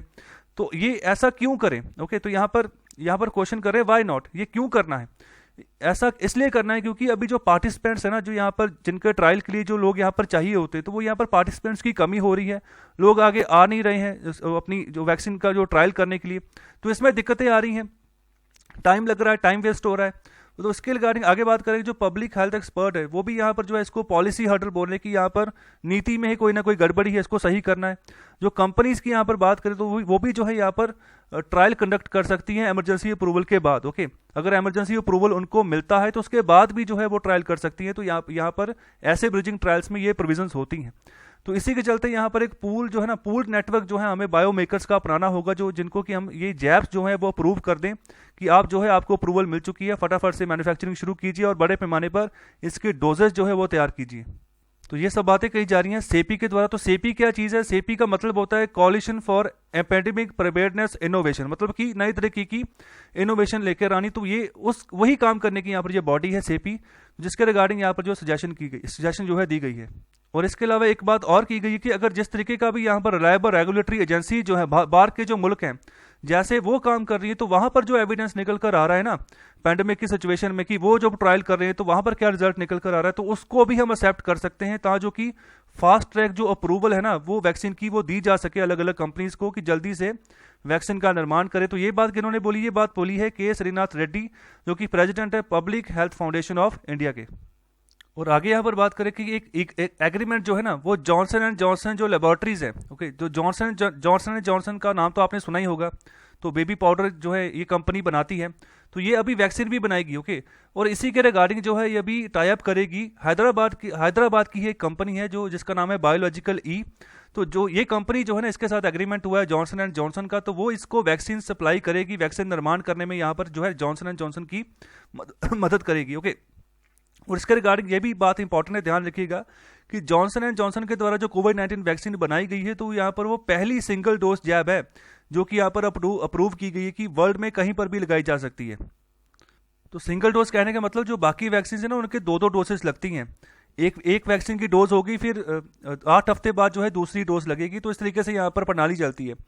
और यहाँ पर जो भारत में जो ये कंपनी है ये भी अभी वेट कर रही है कि किस तरीके से पहले इनका जो है ब्रिजिंग ट्रायल पहले हो, फिर ही जो है आगे जो है अप्रूवल होगी और आगे जो है ये सप्लाई भेजेगी अपनी जॉनसन एंड जॉनसन को यहाँ से मैन्युफैक्चरिंग करके वैक्सीन की। तो यहाँ पर ये बात करेंगे जो कंपनीज इन्होंने अपना जो साइन किया है, ये जो पैक्ट साइन हुआ तो अगस्त लास्ट ईयर ये साइन हो चुका था। तो अभी जो है ना ये इशू क्यों आ गया, क्यों जॉनसन एंड जॉनसन को जरूरत पड़ी यहाँ पर आके जो है वैक्सीन का एग्रीमेंट करने के लिए। तो यहाँ पर यूरोप में यहाँ पर डिमांड काफ़ी बढ़ चुकी है, लेकिन ग्लोबल मैन्युफैक्चरर्स के चलते यहाँ पर काफ़ी सारे मुल्कों में डिमांड बढ़ रही है इस वैक्सीन की, तो जिसके चलते जो है यहाँ पर प्रोडक्शन एक्टिविटीज़ की कमी है। तो यहाँ पर इसलिए जो है हाथ में लाया गया है बायोलॉजिकल ई के साथ। तो यहाँ पर जॉनसन एंड जॉनसन ने कमिटेड किया है कि वो 1 बिलियन डोजेस की जो है सप्लाई करेंगे 2021 में। और आगे बात कर रहे हैं स्पेक्ट्रम के बारे में, तो स्पेक्ट्रम की जो है बोली चल रही है, ऑक्शन चल रहा है। तो अभी दूसरा दिन था मंगलवार को, तो यहाँ पर गवर्नमेंट को 78,000 करोड़ रुपए जो है ना यहाँ पर मिले हैं। ओके, इतने के जो है स्पेक्ट्रम बेचे गए हैं गवर्नमेंट के द्वारा। तो यहाँ भी इसी के रिगार्डिंग जो है अभी गवर्नमेंट को पहला जो यहाँ पर अपफ्रंट पेमेंट होगी वो यहाँ पर हो जाएगी इसी महीने के अंत तक। 19,000 से 20,000 करोड़ की यहाँ पर पेमेंट होगी। ओके, तो यहाँ पर आगे बात करेंगे जो बाकी का 10,000 करोड़ है वो आने वाले नेक्स्ट फिजिकल ईयर में मिलेगा। और साथ ही साथ जो टोटल डेप्ट है ना, जो यहाँ पर पूरी की जो इंडस्ट्री है टेलीकॉम इंडस्ट्री की, वो 5 लाख करोड़ रुपए तक का बढ़ जाएगा 2021-22 के अंत तक। ओके, तो यहाँ पर ये ICRA का यहाँ पर जो है यहाँ पर अंदाजा है। तो यहाँ पर आप देख सकते हो कि कौन कौन सी कंपनी ने कितने कितने पैसे दिए हैं अपने स्पेक्ट्रम खरीदने के लिए, तो कौन कौन सी यहाँ पर फ्रीक्वेंसीज के ऊपर उन्होंने पैसा खर्चा किया है, तो इसके बारे में आप यहाँ से पढ़ सकते हो। ओके, रिलायंस जियो है, उसने 57,000 करोड़ यहाँ पर स्पेंड किया है। कौन से स्पेक्ट्रम पे किया यहाँ से आप पढ़िए। ओके, भारतीय एयरटेल ने जो है 18,000 करोड़ के आसपास यहाँ स्पेंड किया। वोडाफोन आइडिया ने जो है 1900 लगभग जो है 1900 करोड़ के आसपास जो है यहाँ पर पेमेंट की है। तो यहाँ से आप सिनेरियो देख सकते हो। और साथ ही साथ ये 4G स्पेक्ट्रम आवंटित हुआ है, जो जुलाई ये साल का जो जुलाई था ना, वहाँ पर ये इनके जो स्पेक्ट्रम के जो यहाँ पर वैलिडिटी थी वो खत्म हो रही थी सभी कंपनीज की। तो इसी के चलते अभी मार्च में जो है दोबारा से 4G का यहाँ पर जो है स्पेक्ट्रम जो है उसको आवंटित किया गया है। और आगे जिन्होंने यहाँ पर बात करें कि हरियाणा ने यहाँ पर प्राइवेट जॉब के लिए भी यहाँ पर रिजर्वेशन का लॉ जो है पास कर दिया है अपनी असेंबली में। तो यहाँ पर 75% जो है प्राइवेट सेक्टर की जॉब्स जो है ना, वो जो नेटिव होंगे हरियाणा के उन्हीं को देनी होगी। तो यहाँ पर कम से कम जिनकी यहाँ पर 50,000 से जहाँ पर ज़्यादा सैलरी है, तो वो जो लोग होंगे उनको यहाँ पर जो है ऐसी जो पोस्टें हैं यहाँ पर जो नेटिव्स हैं उन्हीं को यहाँ पर जो है उपलब्ध करवानी होगी, जितनी भी कंपनीज हैं जो हरियाणा में जो है काम कर रही हैं। तो खास तौर पे हरियाणा को भी अगर बात करें तो बिजनेस हब ज़्यादातर कहाँ पर है, जो गुड़गांव जो मानेसर वाला इलाका है ना हरियाणा का, तो वहाँ पर ही ज़्यादातर बिजनेस हब है। तो वहाँ पर बहुत सारी मल्टीनेशनल कंपनीज हैं जिनके ऑफिसेस हैं, तो वहाँ से ऑपरेट करती हैं, जैसे Pepsi, Coca Cola, Google, Nestle, HUL। Okay, तो इसी तरीके से बहुत सारी कंपनीज है। ओके, मारुति सुजुकी भी वहाँ पर है, हीरो मोटर कॉर्प भी वहाँ पर है, जो बड़े बड़े अदारे हैं भारत के। ओके, तो इससे यहाँ पर कंसर्न जो निकल कर आ रहे हैं कि इससे यहाँ पर जो कॉम्पिटिटिवनेस है वो खत्म हो सकता है। ओके, अगर एक ही एरिया से हम जो है लोगों को अपॉइंट करते हैं तो यहाँ पर जो सिस्टम है, do not track the origin of a person. Okay, तो इस तरीके से यहाँ पर बात कर रहे हैं कि जो सिस्टम बन चुका है ना, वो उससे वहाँ से उसका ओरिजिन नहीं देखा जाता, उसका टैलेंट देखा जाता है कि उसमें कितना टैलेंट है। अगर ओरिजिन देखना शुरू कर देंगे तो फिर काम मतलब कॉम्पिटिशन जो है ना, और जो यहाँ पर रिजल्ट है उसमें जो है प्रभाव पड़ सकता है। तो यहाँ पर ये सारी बातें जो है, ये छोटी छोटी बातें आप यहाँ से पढ़ सकते हो। बाकी मोटा मोटा मैंने सारा जो है ओवरऑल मैंने आपको बता दिया है। और आगे बात करें कि जो यहाँ पर FMCG जो कंपनीज हैं वो अभी अपना सामान जो है उसको ऑनलाइन ही बेचना चाह रही, तो उसी के चलते इन्होंने एक डेडिकेटेड वेंचर फंड बनाया है जहाँ पर ये सारी कंपनीज इन्वेस्ट करेंगी और अपना ही एक छोटा स्टार्टअप तैयार करेंगी जो ऑनलाइन जो है ना उनका सामान को जो है और आगे जाकर बेचेंगी। मतलब कि अभी ज़माना ऑनलाइन का हो चुका है, तो ये ज़्यादातर इन्वेस्टमेंट भी जो है यहाँ पर ऑनलाइन मामले में ही यहाँ पर कर रहे हैं। तो अपने ही छोटे छोटे स्टार्टअप बनाएंगे जो कि यहाँ पर इनकी इनकम को जो है ना आने वाले जो इनकी सेल्स है उनको आने वाले समय में डबल कर देंगे। ओके, तो खुद का ही यहाँ पर जो है नया स्टार्टअप बनाएंगे और वहाँ पर इन्वेस्टमेंट करेंगे जो भी चीज़ बेचनी है। खासतौर पर जो यहाँ पर FMCG प्रोडक्ट्स हैं, फास्ट मूविंग कंज्यूमर गुड्स हैं, तो उनको यहाँ पर ऑनलाइन ही जो है उसकी प्रावधान जो है बताई जाए, उसको ऑनलाइन ही बेचा जाए। और आगे जो न्यूज़ है प्योर पॉलिटिक्स वाले पेज में यहाँ पर बात करें कि भारत जो है ना डिफेंस इक्विपमेंट जो है एक्सपोर्ट करेगा फिलीपींस को। तो ये जो डिफेंस इक्विपमेंट जहाँ पर जो एक्सपोर्ट किया जाएगा उसका नाम है ब्रह्मोस मिसाइल। ओके, जो कि इंडिया और रशिया दोनों के द्वारा मिलकर जो है डेवलप की गई है। तो ये जो $100 मिलियन की डिफेंस डील है, ओके, जो कि यहाँ पर फिलीपींस के साथ होगी। और हाल ही में यहाँ पर जो फिलीपींस है ना, उसने भी यहाँ पर एक्सप्रेस अपनी जो कंसर्न है वो जताए हैं। चाइना ने एक नया कोस्ट गार्ड जो लॉ है ना वो पास किया है। ओके, तो जिसके चलते जो है फिलीपींस भी जो है यहाँ पर अपने जो है डिफेंस सिक्योरिटी के ऊपर जो सोच रहा है। तो यहाँ पर ये लॉ क्या कहता है, ये लॉ कहता है कि जितने भी यहाँ पर चाइना टेरिटरी क्लेम करता है ना, जो यहाँ पर डिस्प्यूटेड एरियाज है खासतौर पे साउथ चाइना सी में, तो वहां पर जो है ना अभी वो खुद से एक्टिविटी करनी शुरू कर देगा। अगर कोई भी इमारत जो है किसी और कंट्री के द्वारा बनाई गई उसको यहाँ पर तोड़ देगा और वहां पर जो है अपने जहां पर अपना क्लेम शो कर रहा है, ओके, मतलब कि मेरी टेरिटरी है, हालांकि उसके ऊपर उसका रूल नहीं है, लेकिन वहां पर अगर कुछ बना होगा उसको तोड़ देगा, ओके। इस तरीके से यहाँ पर जो है आगे बढ़ेगा ये चाइना। तो इसी के रिगार्डिंग जो है फिलीपींस भी जो है सतर्क हो रहा है। तो ये डील जो है साइन हुई है डिफेंस इक्विपमेंट की। तो कुछ इस तरह से दिखती है ब्रह्मोस मिसाइल। तो आगे यहाँ पर बात करें कोविड-19 इम्पैक्ट वाले पेज में से यहाँ पर बात करें कि जो कॉमोर्बिडिटी जो लिस्ट है ना भारत सरकार की कि किनको वैक्सीन मिलनी है जिनकी उम्र 45 साल से ज़्यादा और इनको कोई ना कोई बीमारी लगी हुई है। तो यहाँ पर कुछ बीमारियाँ ऐसी हैं जिनको यहाँ पर लिस्ट में शामिल करना चाहिए, जैसे मोटापा। तो जिनको मोटापे की बीमारी है ना, तो उनको भी यहाँ पर खतरा है कोरोना वायरस से, तो उनको भी इस लिस्ट में शामिल कीजिए। और इसके अलावा जब हम हाइपरटेंशन की बात करें तो भारत सरकार ने क्या किया हुआ कि हाइपरटेंशन अकेले सिर्फ हाइपरटेंशन की ही बीमारी ने उसको शामिल नहीं किया है। अगर हाइपरटेंशन की बीमारी किसी और बीमारी के साथ है तो उसको शामिल किया है उस लिस्ट में। तो यहाँ पर ऑथर बात कर रहे हैं कि हाइपरटेंशन को जो है अकेले तौर पर भी शामिल करो। इसके अलावा अगर डायबिटीज किसको अकेले तौर पर सिर्फ डायबिटीज है तो उसको भी इस लिस्ट में शामिल करो। तो यहाँ पर बहुत सारे केसेस हैं जो आपने ऐसे ही जो है बाहर छोड़ दिए, उनको यहाँ पर तवज्जो दी जाए, वो भी इंपॉर्टेंट है। और आगे न्यूज में बात करें कि जो एयरलाइंस इंडस्ट्री है वहां पर अभी पिछले साल 39,000 के आसपास जॉब जो थी वो चली गई थी, अभी दोबारा से जो है रिवाइवल होना शुरू हो गया। तो यहाँ पर एप्लीकेशंस निकाल दी हैं अलग अलग इंडस्ट्री ने, जैसे विस्तारा है, टाटा की एयरलाइन है, इंडिगो है, गो एयर, तो सभी यहाँ पर जो है अभी एप्लीकेशंस इनवाइट कर रही हैं अलग अलग पोस्ट के लिए। और आगे यहाँ पर बात करें कि जो बाइक कंपनीज हैं उन्होंने अभी यहाँ पर हाथ मिलाए हैं कि स्वैपेबल बैटरीज के कंसेप्ट के ऊपर ये काम करेंगे।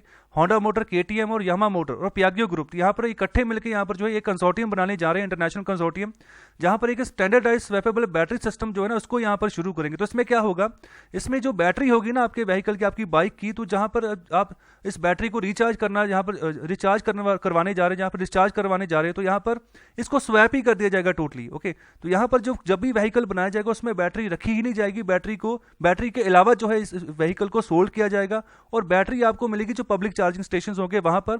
जो बैटरी आपकी वहां पर लगी हुई, सपोज करो आपके पास कोई ईवी व्हीकल है, बैटरी लगी हुई है, वो डिस्चार्ज हो गया, उसको वहां से निकालना है, बैटरी को चार्जिंग स्टेशन पर रखना है, वहां से नई बैटरी लेकर वहां पर डाल देनी। तो इस तरीके का सिस्टम जो है ना बनाया जाएगा स्वैपिंग बैटरी सिस्टम का आने वाले समय में। तो इसके ऊपर जो है काम किया जा रहा है और जो कंसोर्टियम जो है वो बनाया जा चुका है, अभी जो है अप्रोच लगानी शुरू कर दी गई है।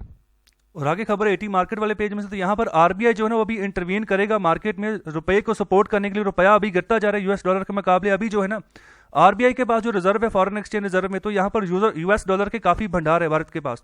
तो अभी आरबीआई जो है यूएस डॉलर की जो है सेल करेगा इंटरनेशनल मार्केट में, ताकि चूंकि हमारा रुपया जो है ना वो और कमजोर ना हो, वो अभी मजबूत होना शुरू हो। और आगे बात करें कि जो सेंसेक्स है दोबारा से 50,000 पॉइंट्स ऊपर आ गया, मतलब 50,000 के आंकड़े तक पहुंच गया है। तो दोबारा से जो है प्रोग्रेस जो है देखनी जो है मिलनी शुरू हो गई है हमारे जो यहाँ पर स्टॉक एक्सचेंज है, बॉम्बे स्टॉक एक्सचेंज है वहां पर, और जो यहाँ पर नेशनल स्टॉक एक्सचेंज है वहां पर भी। और आगे न्यूज़ है इकोनॉमी माइक्रो एंड मोर वाले पेज में। तो यहाँ पर बात करें हैं तो हमारे प्रधानमंत्री जी ने कल ही जो है एक मैरीटाइम इंडिया समिट 2021 का जो है इनॉग्रेशन किया, उद्घाटन किया। तो उसके चलते वहां पर बोला है कि भारत सरकार जो है 2035 तक जो है 82 बिलियन जो डॉलर जो है वो इन्वेस्ट करेगी पोर्ट प्रोजेक्ट्स में, ओके। तो अलग अलग तरह की जो बंदरगाहें हैं ना, तो वहां पर जो है भारत सरकार फोकस करेगी। तो यहाँ पर बहुत सारी बंदरगाहें ऐसी हैं जहां पर अच्छा खासा पोटेंशियल है, उनके ऊपर फोकस किया जाएगा। वाटरवेज के ऊपर जो है फोकस किया जाएगा। जो हमारी जो सी प्लेन सर्विसेज है, मतलब कि जो हवाई जहाज होता है समुद्र में यहाँ पर उतरे, तो ये इन सर्विसेज के ऊपर भी फोकस किया जाएगा। इन्वेस्टमेंट जो है ढूंढी जाएगी आने वाले समय में। तो ये कुछ बातें हैं जो यहाँ पर की गई हैं हमारे प्रधानमंत्री जी के द्वारा। और आगे यहाँ पर न्यूज़ में बात करें, जो फरवरी का हमारा एक्सपोर्ट था उसमें मार्जिनल डिक्लाइन देखने को मिला है, मतलब गिरावट देखने को मिली है। तो यहाँ पर जो इंजीनियरिंग पेट्रोलियम प्रोडक्ट है, जेम्स है, ज्वेलरी है, तो इसका एक्सपोर्ट गिरा है। और गोल्ड का इंपोर्ट जो है ना वो 124% बढ़ा है फरवरी में। तो यहाँ पर इससे हमारा जो ट्रेड डेफिसिट है वो भी बढ़ गया हो गया ईयर एंड ईयर। और साथ ही साथ जो यहाँ पर स्ट्रॉन्ग डोमेस्टिक डिमांड है वो निकल कर आई है नॉन ऑयल और नॉन गोल्ड इंपोर्ट में। यहाँ पर 7.4% जो है वो बढ़ी है, जो हमारी नॉन ऑयल के क्षेत्र में और जो नॉन गोल्ड इंपोर्ट के क्षेत्र में डिमांड है, ओके, तो वो 7.4% से बढ़ी है। तो इस चार्ट में आप देख सकते हो कि कैसे जो है हमारी एक्सपोर्ट ग्रोथ जो है नीचे माइनस में थी, फिर ऊपर गई, फिर नीचे आई, फिर ऊपर आई।